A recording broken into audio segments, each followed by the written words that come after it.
Today we're going to be having a look at our chilies again, and it is time to start potting these up. So I've got some that look a little bit different to each other. So this very tall one here has been both on heat and lights. So they've been in the window with a little bit of additional light and then some heat under them in the warmest room that we have. And then these ones have only had light and they've been in the front room, which is actually quite cold. So you can see the difference between them, and it may be that you have ones that are that a little bit bigger or that a little bit smaller. But as long as the root ball is ready to be potted on, then it's absolutely a great time to get these into their next size pot.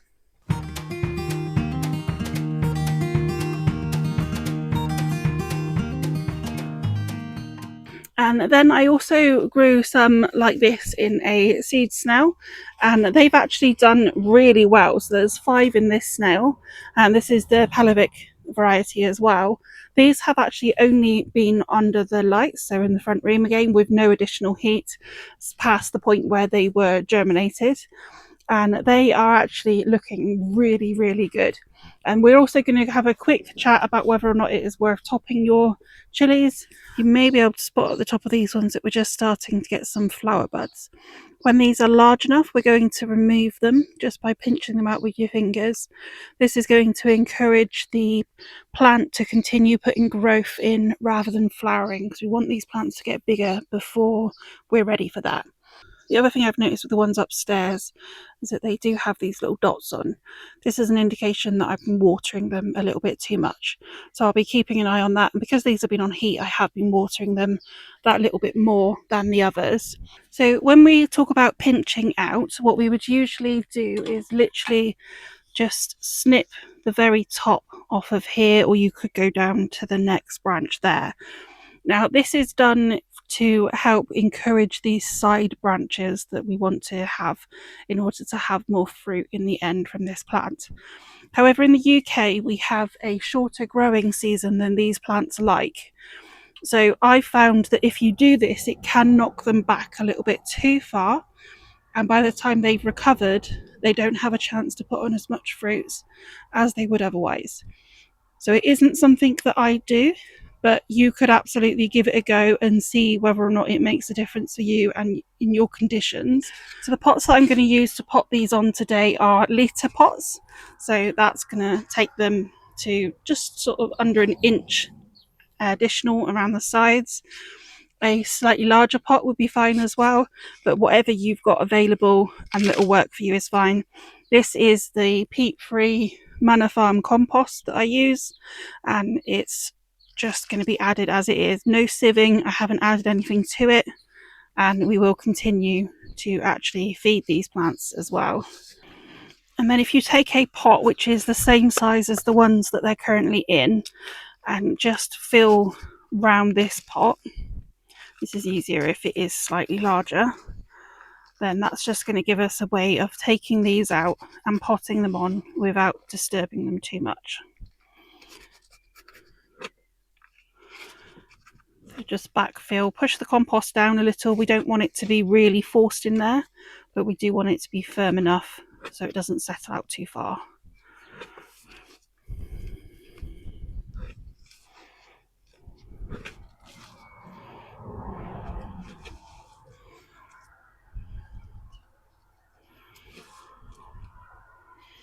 And once you've firmed it reasonably well, you're just going to remove the centre pot, and that should give you a really nice space to pop these in. So now all we're going to do is support the top of the pot and turn it upside down. Give the pot a gentle squeeze, and there we go. That's going to reveal the root. So this one could have waited that little bit longer. It has got enough space for a little bit more growth, but it will benefit from being potted on. So we're just going to lower that one in and add a little bit more compost around the top.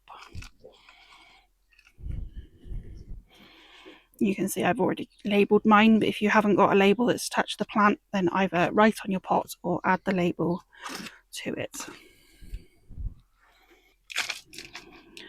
And then for these ones that are the ones that have been on the heat, they're a little bit longer.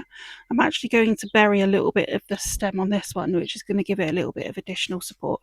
So I popped a tiny bit of compost into the bottom. Once again, turning the pot upside down, giving it a squeeze. There we go. So you can see the root system on this one is really good. So I'm just going to lower that one into the pot, that little bit deeper, and then backfill just as we have done before, and being gentle of those roots.